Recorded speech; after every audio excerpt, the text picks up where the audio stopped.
Hello, everyone. This presentation is an audit review of Lamesley Childcare by Falcon Consulting. This is our team. Lamesley Childcare has been a key provider of after-school childcare services in Gateshead for more than 2 decades. Recently, we at Falcon Consulting conducted a thorough review of their operations, services, and HRM challenges. Based on our findings, we will suggest ways to enhance operational efficiency, improve staff morale, and more effectively meet community needs. This is the outline of our presentation: a company overview, business environment analysis, and a competitive analysis, and also recommendations.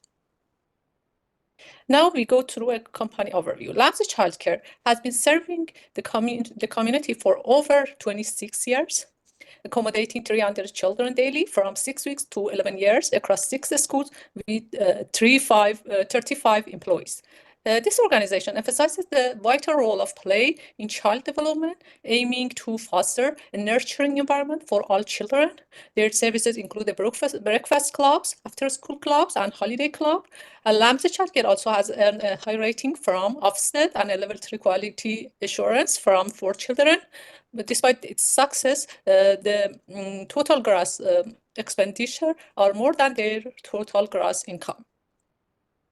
Now we go through a macro environment and micro environment analysis of this business. UK, first an overview of United Kingdom. In this sector, UK childcare companies generally serve children under 15 years old. The UK has some of the highest childcare costs globally. Some of the regulations related to this sector include safety to child ratios and NVQ3 qualifications. The government recently offered a funded childcare program for working parents of children aged 9 months to 4 years who earn under 100,000 and work more than 60 hours weekly. The total, as you can see in the graphs, the total count of providers dropped by 5% from 2022 to 2023.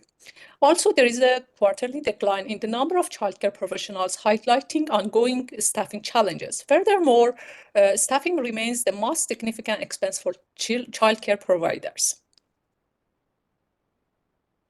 And about the market segmentation, as you can see, there are 4 categories: full day care, before and after clubs, seasonal day care center, and holiday clubs. The NSPCC outlines 3 categories of children which need the childcare: children under 12, children under the age of 16, and infants and young children which must not never be left alone. So let's go into the external analysis of Lamesley Childcare. We'll be looking at the PESTEL and 5 forces analysis. We know that the business environment scanning is really important because it helps us to navigate through uncertainties, which provides insights into market shift, regulatory changes, and technological advancements. So for the PESTEL analysis, we looked at all the factors from political down to environmental, and we could observe that for government support and funding, this is present in the childcare industry, and there's also the regulatory environment, and which also impacts on the standards and the requirements for childcare owners. While for the economic factors, due to the COVID-19 pandemic, there was a disruption, and this actually impacted on the demand for childcare services, and leading to the inflation and rising costs. Parents now would prefer to have their kids with them since some of them work remotely, and this takes us to the social factors, whereby there's been a change in the workforce dynamics. Now we have more parents working remotely. We also have women being introduced into the workforce. And also there is now a focus on the importance of early childhood education, which is actually going to also impact on the growth of this business. Looking at the technological aspect, there is a rise in digital communication and development of e-learning tools, and legally, it's a strictly regulated industry, and also there's also been a new policy where the government is willing to expand the band of kids that would get that would have free access between 9 months to 5 years, and we believe that this will actually impact on the business growth in years to come. And environmentally, there's a lot of green practices around, so parents would also be more in tune to schools that make use of these initiatives. Going through the five forces, we can say that the childcare sector in the UK is moderately attractive. This is because we believe that there is good potential for growth. However, there are some challenges in terms of when it comes to the entry into the new market, there are regulations. There's also the issue of staffing as well. Though the buying power is really high because now the cost the parents have more options, so for the supplier it's actually very stringent on them, but the entry to this market is low, and there's an open field for this. So we believe that anyone that wants to go into this industry can do relatively well, based on the projected increase that we have coming into the childcare sector. So going through the five forces, we can agree with what the House of Commons has actually stated, that early year providers are actually closing up, and this is based on the data that we have reviewed. And there is a rise of costing and stagnancy in the funding rate, and providers are going through challenges in retaining and recruiting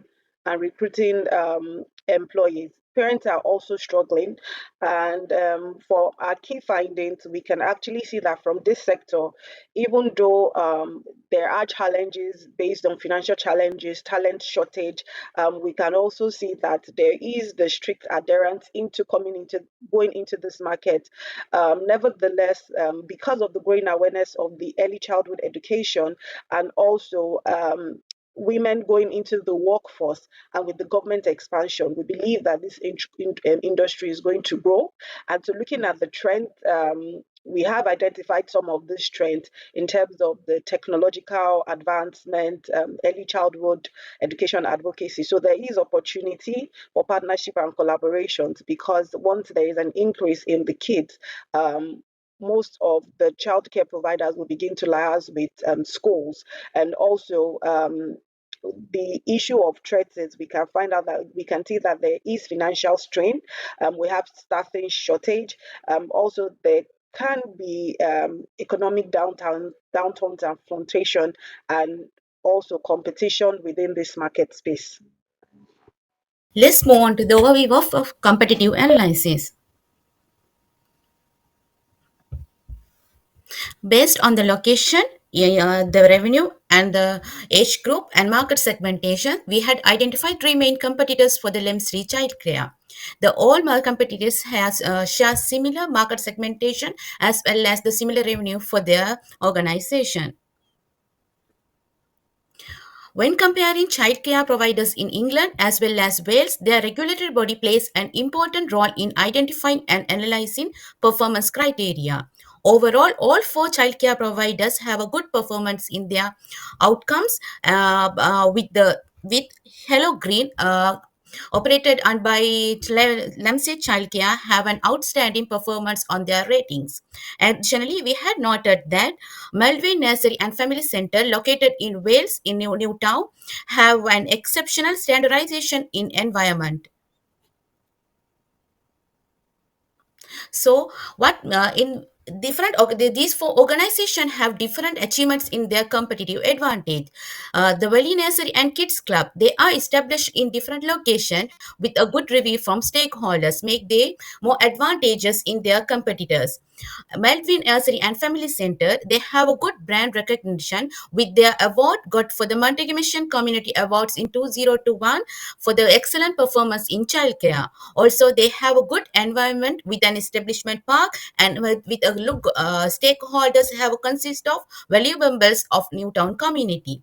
The 100 of Who Nursery and Kids Club, they are well established with, and they have a good collaborations with external stakeholders like educational institutes. Also, they are high qualified practitioners where the well established key person system. So, what make Lamsey Childcare more competitive advantage? They have an experienced management board, which are where who are the members from different educational organization, NHS and Ofsted as well. They have a good brand recognition with a good rating, high standards, and they have very popular among children and parents. Also, they have an high skilled employees. After joining with them, they are providing good training to collaborate with differential need kids as well as reliable childcare provider.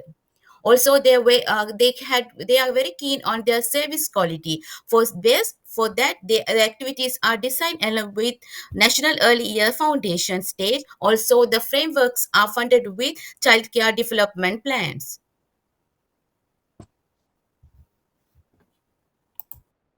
Moving on to the HR challenges. According to Robbins and Judge 2018, they say employees are the lifeblood of any organization, and they also believe that investing in employees' development and well-being is essential for a thriving business. We were able to look at the employee voice, which was gotten from Indeed and Northumbria University. We got some positive and negative reviews. One of the positive is that they say the Lamesley Childcare is a great environment to be in and a fantastic family feeling.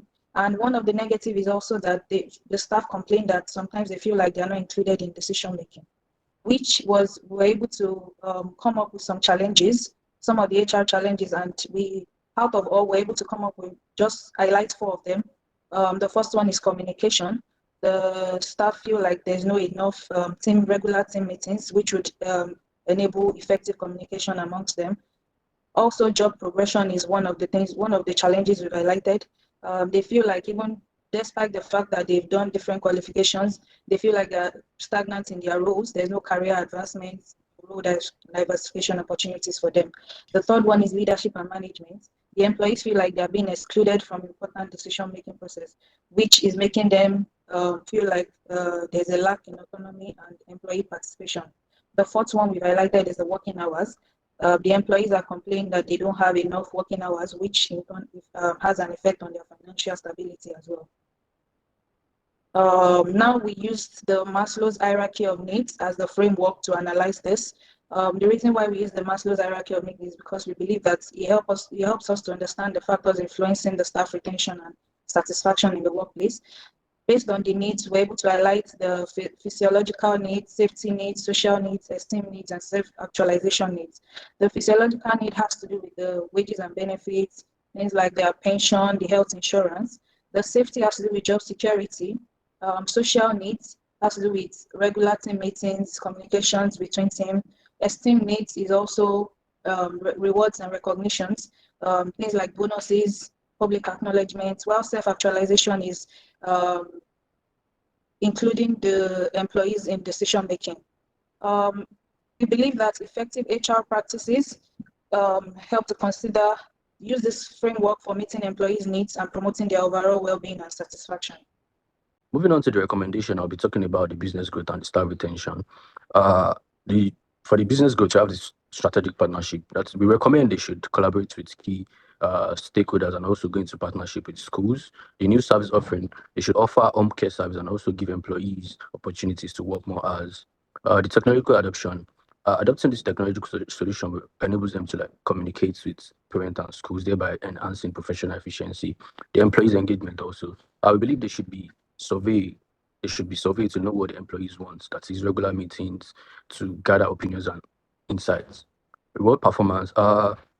There should be reward programs for work well done by the employees. That is, there should be comprehensive benefit package and also comprehensive benefit packages. Job redesign. This includes introducing job enrichment and enlargement. Moving on to the implementation plan, which consists of the action, the benefit, barriers, and timeline. For the strategic partnership, this gives access to new client demographics and also shared resources and expertise, which we believe one of the barriers could be negotiating terms and agreements, which is always between the period of Q1 2025. The new service offerings. This brings about diversification of revenue, attraction of new client base also, which we believe research and development costs could be one of the barrier. And this is always within the period of Q2 2025. Also, the technological adoption, which we believe enhanced operational efficiency is one of the benefits, and also initial investment cost implication could be one of the barrier. This is always within the period of Q1 2025. Moving on to the job redesign, which we believe improved employees retention could be one of the benefits, and also redesigning and implementing structure pathway is definitely one of the barrier, and this is always within the period of Q1 2024. Thank you.